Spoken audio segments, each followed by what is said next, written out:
Ժողովուրդ օրաթերթը գրում է. Հայաստանի Հանրապետության ազգային ժողովի ամառային թանկարժեք սրճարանը սկսել է գործել։ Ալեն Սիմոնյանի ղեկավարած ԱԺ-ն այս տարի սրճարանի միայն բարի համար մոտ 30,000 ԱՄՆ դոլար է ծախսել, սակայն ըստ օրաթերթի ԱԺ սրճարանն արժե ոչ թե 30,000 դոլար, այլ դրա վրա ավելի քան 100,000 ԱՄՆ դոլար է վատնվել։ Ծանր հանցագործությունների թիվն աճել է, գրում է Ժողովուրդ օրաթերթը։ Հայաստանի Հանրապետությունում ամեն լուսաբաց սկսվում է սպանությամբ, թմնակահարությամբ, խուլիգանությամբ, ավազակային հարձակման դեպքերով եւ հանցանքի վերաբերյալ այլ լուրերով։ Գլխավոր դատախազն օրերս ազգային ժողովում պետք է ներկայացնի հանցագործության մասին վիճակագրական թվեր։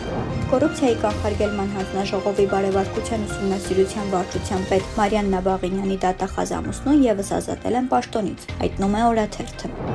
Ժողովուրդ օրաթերթի մեկ այլ հոդվածի համաձայն Արցախից 2020 թվականին բռնի տեղահանված զոհվածների գրեթե 90 ընտանիքներ վերջին շաբաթներին առերեսվում են կառավարության եւ ԱՄԻՕ բանկի բարոյական ու ֆինանսական ահաբեկմանը։ Օրաթերթը նաև գրում է. Երեկ ազգային ժողովի ԿՊ խմբակցությունը Երևանի քաղաքապետ Տիգրան Ավինյանին ազգային ժողով է հրավիրել տրմփակ նիստի։ ԿՊԱ-ականները դիմել են Ավինյանին պահանջելով գալ եւ բացատրություն տալ տրանսպորտի գնի չվճարման վերաբերյալ տուգանքի նախագծի թեմայով, սակայն իրական նպատակը եղել է անիվ հիմնադրամի եւ մյուս աղմկահարույց գործերով Ավինյանին հարցաքննելը։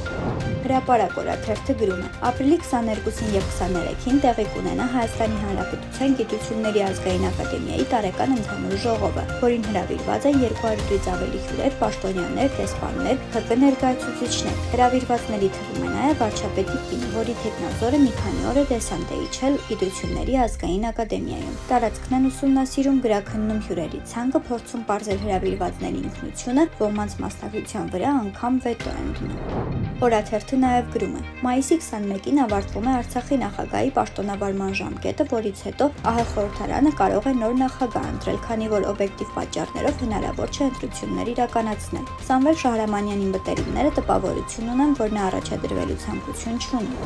Ապրիլի 9-ին կոռուպցիայի կանխարգելման հանձնաժողովը Կապանի համայնքապետ Գևորգ Փարսյանի նկատմամբ վարչական տույժ է կիրառել նվազագույն աշխատավարձի 300 ապատկի չափով, այսինքն 300,000 դրամ, հայտնում է օրաթերթը։ Փաստի տեղեկություններով ԿՊ-ում ակտիվ քննարկումներ են ընթանում ԱԺ արտահերթ ընտրությունների գնալու հնարավորության շուրջ։ Արտակոստը տարօրինակ կարող է թվալ հաշվի առնելով Գյումրու եւ Փարաքարի ընտրությունների արդյունքները, ինչպես նաեւ տարբեր սոցհարցումների տվյալները, որոնց համաձայն Նիկոլ Փաշինյանի վարկանիշը հազիվ հասնում է 9-ից 10%-ի։ Այս եւ այլ լուրերին կարող եք ծանոթանալ Օրագիր Նյուզ կայքում։